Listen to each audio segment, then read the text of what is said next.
Okay. Hello, everyone. Welcome to our next round of the Sneak Attack Invitational. I'm Nick Pearce, and I'm here with Rob Kinbrum. How are you doing, Rob? I am good, thank you. How are you? I'm good as well. So for this match, we have our very own Ryan Moorhouse of Team Sneak Attack against Alex Dao. It's going to be another interesting matchup. Rob, what will these two be playing today? I believe Ryan's playing Zoroark. Sableye. I keep doing that. Sableye Banette.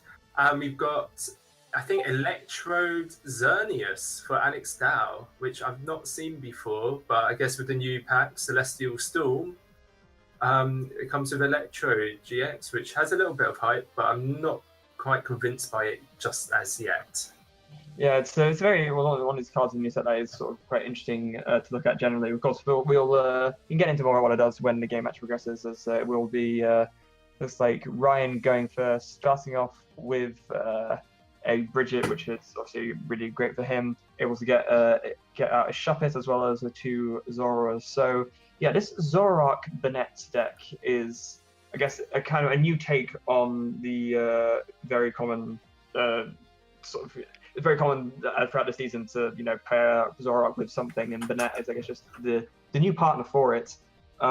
It's the Banette GX able to.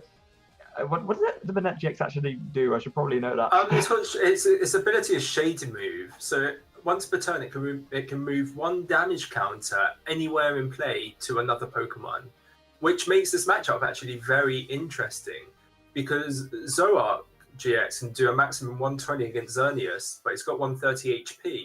If you put a Rainbow on Banette, you can move that one damage counter onto the Xerneas and KO it with the Zoroark GX with a full bench. No, you wouldn't be able to do that because Xerneas is dark. Oh, it's resistant to dark. Yeah. That one time. I try and think of something smart. My first commentary, my first mistake. Got out of the way. Don't worry. Don't worry, I'm sure I've done far worse. But yeah, that would be a very relevant. It does mean that, say, if you can dig for a KO with Professor Kukui, I guess. So I'm not sure if Ryan is playing it in his list. I'm not sure either, but he might be.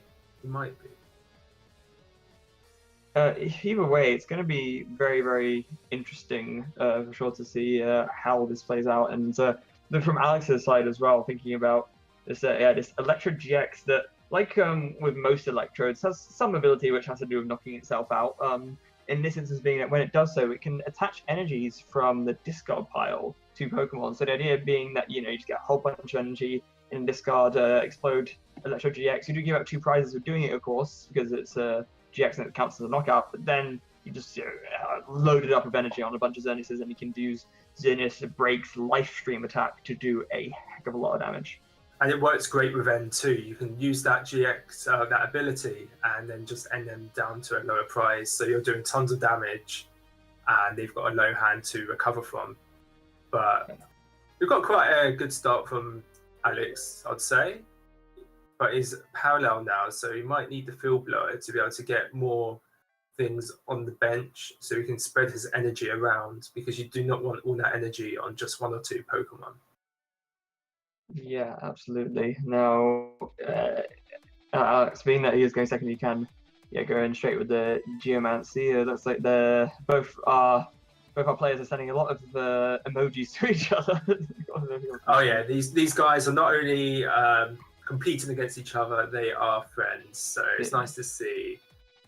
But I mean, pretty much everyone who's in this tournament is friends with each other to a degree, given that we all come from the Croc Class chat. So yeah, this being of course the spiritual successor to the Croc Class Invitational from was it one or 2 years ago now? That was a fun time.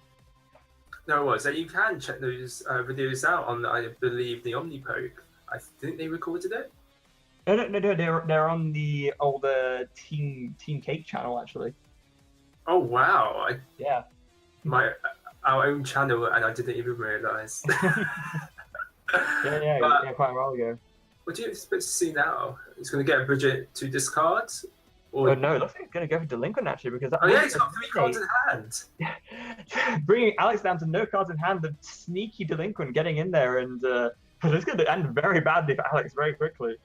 And what's great about this, he's getting 2 more supporters in the discard pile. I'm not sure how many he has there in total. I haven't been keeping track, but it just powers up the Banette, and Banette GX, by the way, its first attack, it does, was it 10, I think it's 30 damage plus 10 more for each supporter in the discard, but you can only do a maximum of 100 damage. Yeah, it's still an absolutely brutal, excuse me, absolutely brutal delinquent, and yeah, you see Alex sending the broken heart emoji, just showing his mild Is this May? Is this May? He can only energy drive. Yeah, that's the perfect term for it, and yeah, my goodness, yeah, just an energy drive from Alex. Ryan's looking in quite a dominant position at the moment. He's got the Banette. He's got an Acerola to clear off all that damage. He's got it all, folks. The man who has everything. Yeah. What do you give the man who has everything? You give him a W, because that's what he's going here for. That's what he wants. He wants to win. He wants the Sneak Attack Invitational 2018 playmat. That's what they're all fighting for. A special playmat. Only one will be made, and it will be only handed to the winner. Yeah.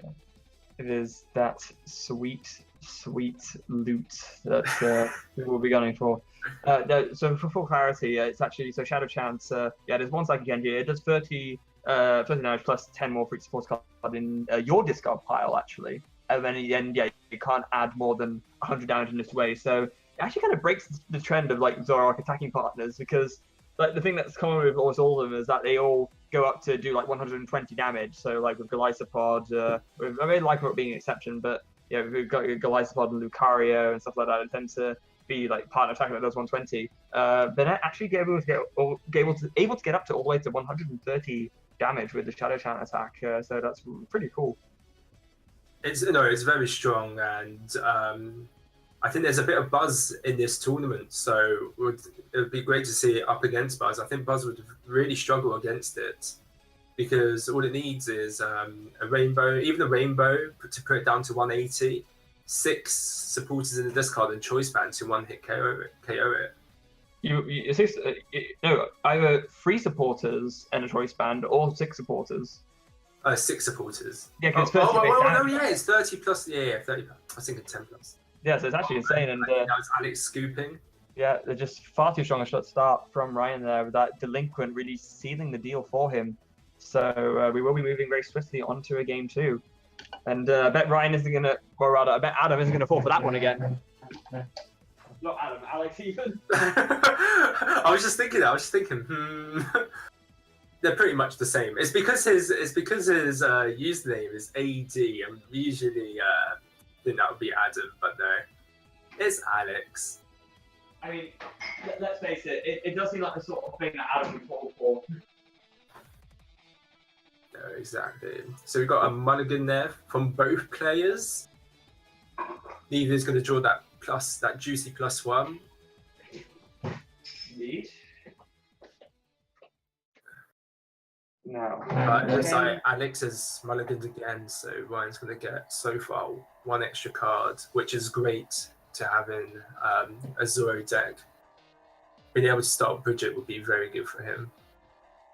So, what can Alex really do here to try and sort of prevent this same thing from happening again? Obviously, if he's able to build up a decent amount of energy, in theory he should be favoured, especially given that, as we already mentioned, that dark resistance means that even with the sneaky tricks he can employ with the Banette GX, the Zoroark is not able to do 120 damage with full bench to knock out a Xerneas in 1 hit. Yeah, well, I was going to say he first needs to get a Voltorb down, but then he top decked that, so that's one key to the puzzle. He did Sycamore, quite a bad hand. I believe he must be playing Special Charge. He must play 1 or 2 Special Charge. I didn't see it there, but he's already discarded 2. What's that new energy? What's that new energy, Nick? Not the double colorless, the counter energy. That's the one. He's already discarded 2 of those and a DC, so he's already lost quite a bit of damage output. But can Electrode GX get special energy? I don't believe it can. I think if it could get back special energy, I think someone would have made a racket about it by now. But, so we can double check that. Again, probably should look at before getting into the game. Oh yeah. So, shut up, commentator. We actually can get back special energy. Wow. Okay. Okay, I can see why he discarded that hand. That was normally that would be an awful discard, but we might see a turn 2 Electrode GX, and that'd be incredible. Yeah, I got to apologize by the way, because like all these mistakes that I'm making on like not knowing what cards do, this is really unprofessional of me, and I assure you, it is not a usual reflection on my commentating standard. I've really, in all honesty, I've been sort of. Nick, it's completely fine. Everyone knows you're a top-class commentator, and this is just for a bit of fun. There's new cards. We all need to get used to them. And I'm not going to Worlds either, so my mental preparedness is not on a level it would be otherwise. It's completely fine. But he didn't get the Electrode GX, but he did get another Voltorb. It was good that he was able to get the Fairy Garden of before he Sycamored. He's in a lot better position than he was game 1 though. Yeah, he is. And to be honest, even if he was able to access the Electrode this turn, I don't think he'd want to. No. He would just keep it on there. You could even soak up a bit of damage. To be fair, yeah, you could use it as a free retreat option. Yeah, do a Geomancy. Of course, something else important to mention that we were talking about how going behind on prizes it works well with Electrode because obviously it means stuff like N is getting you better disruption from a very early point. It also means that it triggers the counter energy straight away. Yes. Which is kind of insane. And with 2 counter energy in the discard, that's going to be 8 energy on 8. Well, no, 2, 4. Wow, maths. That'll be 4 energy, but he's also got a DC and a single energy in there, so that'll be 7 extra energy. So that's 140 extra damage. I think that's a pretty good trade-off for giving up 2 prizes. Oh no, it's brilliant. And if your opponent can't recover from that end, then it's lights out guerrilla radio. So Ryan right now is just mallowed. I can only imagine he mallowed for 2 Zoroark, probably. Nope, he's actually mallowed Parallel City and Double Colorless. Ooh. Interestingly enough. And looks like he's going to be opting for an energy drive.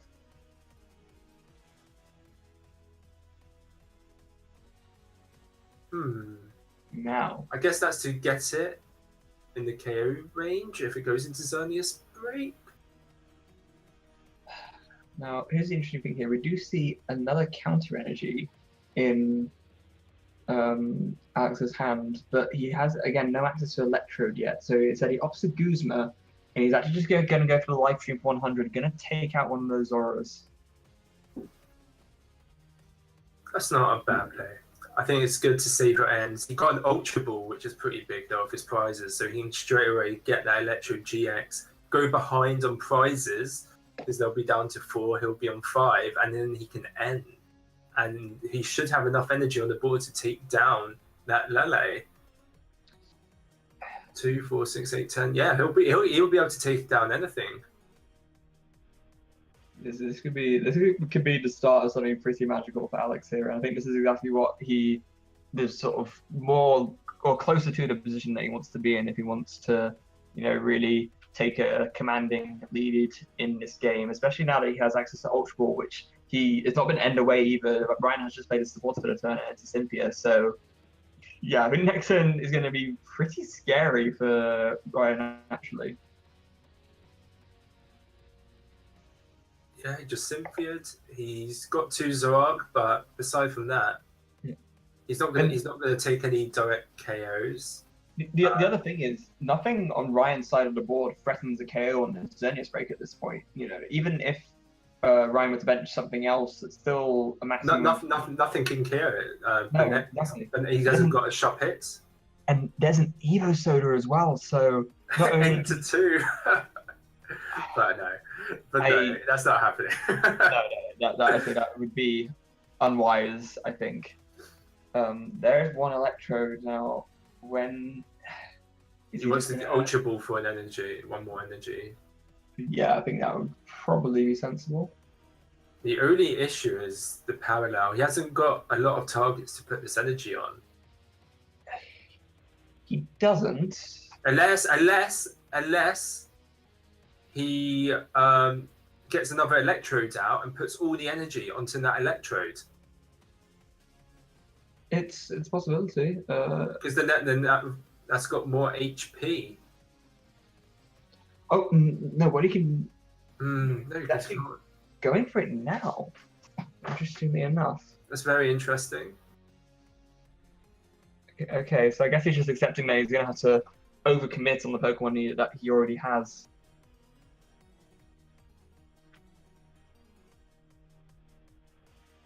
I think he should have definitely got a second Electrode there to just to store the energy on to make sure it doesn't die.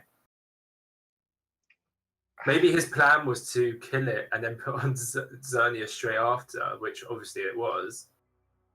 Yeah, perhaps. Either way, I think I'm not sure if Alex sort of didn't necessarily think that through 100%, or whether he He's still attached for the turn, but this is an absurd amount of energy. What is going on here? Look at that. This is the only time you're going to see a Voltorb with 6 energy on board. Absolutely, and to Alex's credit as well, he was able to. I guess this is the alternative way of doing it. He has essentially had to overcommit onto this Voltorb now, but he got the Electrode. He got the Electrode, but also equally he was able to get another Xerneas down when put the counter energy on it. And even though evolving to that Electrode now means that the counter energy that was on the Voltorb doesn't work anymore because it's a GX, he's still got more than enough energy to take a knockout on this Tapu Lele GX. No, it's pretty incredible. 280 damage, and he's still behind on prizes. So all these counter energies are going to count. They're going to count as 2 energy. That's incredible! I honestly don't know where Ryan goes from here. Neither do I. This is you might even consider moving on to game 3 here and now. I mean, he's not lost, obviously. Yeah, he's still got plenty of time.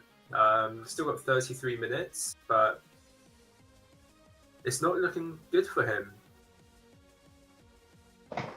I guess maybe he might go for a DC on Lele and Choice Band. Would that be enough to KO the Electrode?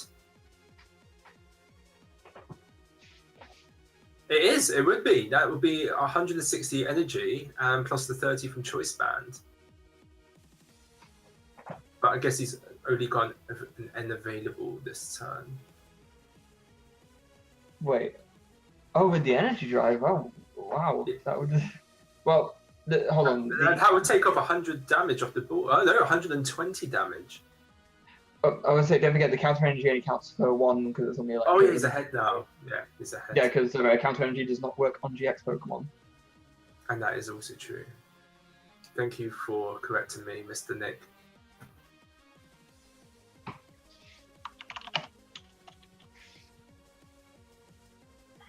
Right, so he got the KO in 1 Xerneas break. Yep, that's Still has a bit more to deal with. He does. No. Oh, he's sending up Electrode. He's probably hoping for Fairy Garden, I'd imagine. He might be sort of pre-planning to explode this Electrode here. I'd be very risky though, because that Xerneas has 60 damage on it. Yeah, it does as well. Oh boy. Well, he's going to go for the Xerneas break. Or is he going to go for a Lele? Has he got anything else in his hand? Didn't really see anything. Oh, got the Acrobike. No matter which way you look at it, this is an absolutely key thing for Alex here. There's an Acrobike, he finds up another Acrobike and another Colorless Energy, and he actually just takes the Acrobike, interestingly enough. That's a pretty unlucky Acrobike though to lose a DC there.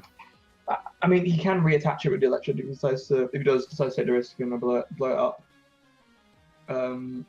He also gave it a Sycamore, and now playing the other Acrobike. Okay. Very unfortunate. Oh no, he's okay with that. It gets rid of another, dead draw out of his deck essentially. So in theory, he should be able I guess he's only got a few cards left, so he wouldn't want to stick them all again anyway. But it's always that in case he gets end, you can draw into whatever you wanted. Did he not get the? Did he have another Fairy Garden in his deck? He might not have been looking for Fairy Garden, so he's attached a lot of energy onto this Electrode here. There's a Xerneas break. What's the Electrode's retreat cost? 1 or 2? Can't really see. Oh, we'll see it now. Oh, it's 1. Wait, it's got a GX attack. He didn't crush and burn GX because he drew the Rainbow Energy, so he actually has access to that GX attack. I actually... Wait, so it's discard as many energy as you want. And then, I can't remember how much it does for each one. It looks like 30 plus. We really should know what these do, shouldn't we? We should, Nick. And so it's 50 more damage for each card you discard in this way. So... Wow. Honestly, I completely forgot about the GX attack. It's even got an attack that does 50. Yeah, it does. And so, yeah, with 4 energy discarded, that is 230, and that is a knockout on the Zoroark GX. And Alex is now only 1 prize away from winning this game. As long as he doesn't get a KO, he's a bit short on energy to get to one-shot a Lele or anything else. But I guess if he doesn't get a Banette or a Zoroark, he can just Gizmo it up if he's got 1 left in deck. But he could always just blow up his Electrode, get plus 2 energy out of it, and then he's got the DC for game. Yeah, the only instance he might not be able to do that is if Ryan's able to find a knockout here. Yes. And because obviously if that happens, then Alex exploding the Electrode would result in him losing the game, and I'm sure he'd rather not do that. That would be one hell of a way to end it off for him. Yes, it would. It was just like, right, and now I'm gonna use extra energy bomb. Oh no!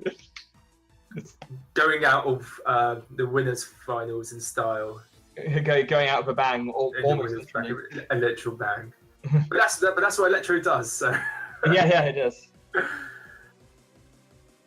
When you played Electro too much and you turn into Electro yourself. So it looks like he's double puzzling. I'm guessing he is going to go for the Gizmo to KO that Xerneas break with 60 damage on. Indeed he does. It looks like Ryan's got the double puzzle of time as well. We're going to grab any 2 cards that he wants from his discard pile. I don't think anything he can grab really helps him in this instance though. He's already played a supportive editor, and that's a Professor Kukui. And from the looks of it, I don't think there's any... because... Wait, hold on. Let's think about this. So... Oh no, actually he might be able to dig for a KO here with the Banette if he has enough supporters in his discard pile. Given that he's played the Kukui, so do some maths here. So 50 damage, or 30 damage from the base, 50 extra from the Kukui. You've got the Choice Band doing an extra 30, so that's 80. If he has 10 supporters in his discard pile, that can get the knockout. With the Shady Weave, he doesn't even need that. He must have enough, surely. He wouldn't be doing this if he didn't have enough. Yeah, he's got enough, so there it is. 180 damage, that will KO the Electrode. Incredible, and there's Ryan with a nice little happy face emoji. Ryan playing this absolutely superbly in what is, in theory, a not 100% favorable matchup, doing absolutely the right things to regain the momentum and sort of try and take the advantage where he can. And it looks like he's on his way to actually sealing this game, or taking game 2 and sealing up the match. No, it does look good for Ryan. It does look like Alex can get a KO this turn, so it's just gonna energy drive and end and pray. Oh yeah, Double Colors goes on to the Takulea GX.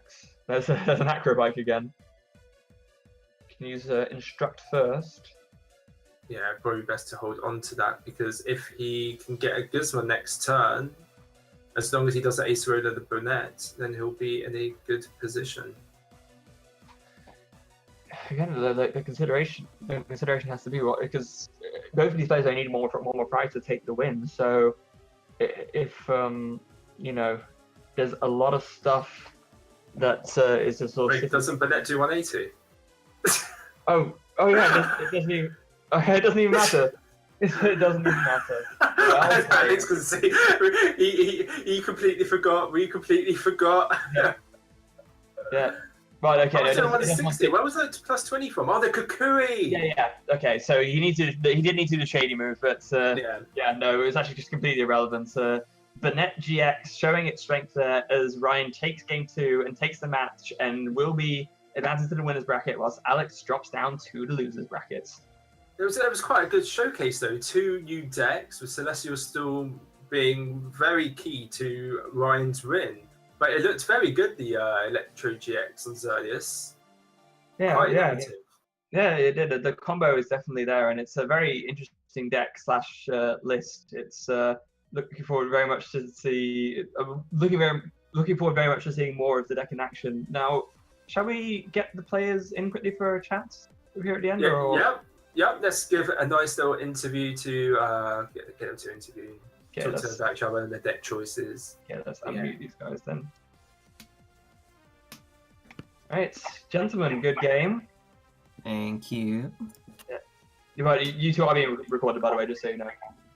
Yeah. So everything you say, there is proof on cameras. So that was a very good game, though. Very close, that last one. That was great. Yeah, you played very well, I think, Ryan, to pull that back, because obviously Alex had an insane sort of lead off with all the electro shenanigans. One Kukui boy. It's the only way to win. No, that Kukui was a very clutch play. And it kind of surprised ourselves. We weren't sure if you were playing it in your list. Yeah. And we were still discussing the last time. We're like, why? And it's just going to energy drive here. And we completely forgot about Banette's nice little handy ability to remove 10 damage. Well, yeah, 1 damage. Alex forgot as well. It just went past all 3 of our heads. As soon as Alex realised, he was just like, right, I'm going to watch some Love Island reruns. But nope, we've got him here now. You know, the more I think of Banette, the more I buy it as a legit partner for Zoroark, solely on the basis of it's like the first single energy attacker which has enough reach to KO a Tapu Lele GX on its own for a single energy, which is kind of huge. Yeah, I thought it was terrible at first, and then Ben sort of said that it was playable. I played it and I was like, hey, this is actually pretty good. Yeah, because usually with the choice band plus shady move, as long as you have 1 damage count on you somewhere, it's yeah, or it's anywhere just, even. Yeah, absolutely fantastic. So it looks like Alex has opted not to say much right now. Instead, has just opted to send a hug emoji, a banana emoji, and a carrot emoji. So that's his opinion on. He sends his love to all the people. He loves everyone really. You're too busy talking about Banette.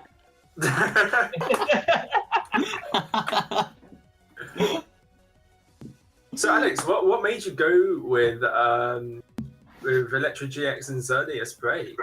I just think Electrode's hilarious as a card. It's incredible that you can attach essentially 5 times 2 energies potentially. Yes, me and Nick didn't realise it could be special energy. We were very surprised. Yeah, we had to look that up. I didn't know either. Yeah, so attaching essentially 200 damage, if I counted correctly, it is insane. And then you just end your opponent, and more often than not, they can actually draw not too well. And then you're sort of just stuck with a board full of energy anyway. Parallel hurts, but game 1 is just a bit sad because I couldn't win out, but it is what it is. Yeah, that was a quite unfortunate game 1. Ryan just had a stellar start, really, and yours. Well, it was a delinquent. Yeah, it was the delinquent. I almost missed it, and I was like, oh yeah. Oh yeah, I can just win instantly, pretty much. Yeah. I was going to get a bridge out, and it's like, oh, I have delinquent against 3,000 now. I kind of remember this like that. Should actually play it now, but yeah, it is what it is. So So this does of course mean that Ryan, you advance to the winners brackets, and Alex, you do fall down to the losers brackets. How are you feeling about your prospects? I have a Xerneas mirror next, apparently. Oh my god. Well, have fun with that. That sounds Ryan, great. Ryan, what about you? I have no idea who I'm playing. I like this deck though, so. Well, fantastic. So, everyone, that was our next match. Thank you very much for watching and tuning into the tournament. We will continue on with the tournament for the next few matches as we go on. Until next time, goodbye and good night. Thank you for watching. Bye. Hello guys, it's Will from Team Sneak Attack here. Thank you for watching this video. Please remember to like and subscribe and hit that bell icon so you know when we upload our next video. Remember to leave a comment in the comment section down below, and I hope to see you in the next video. Bye!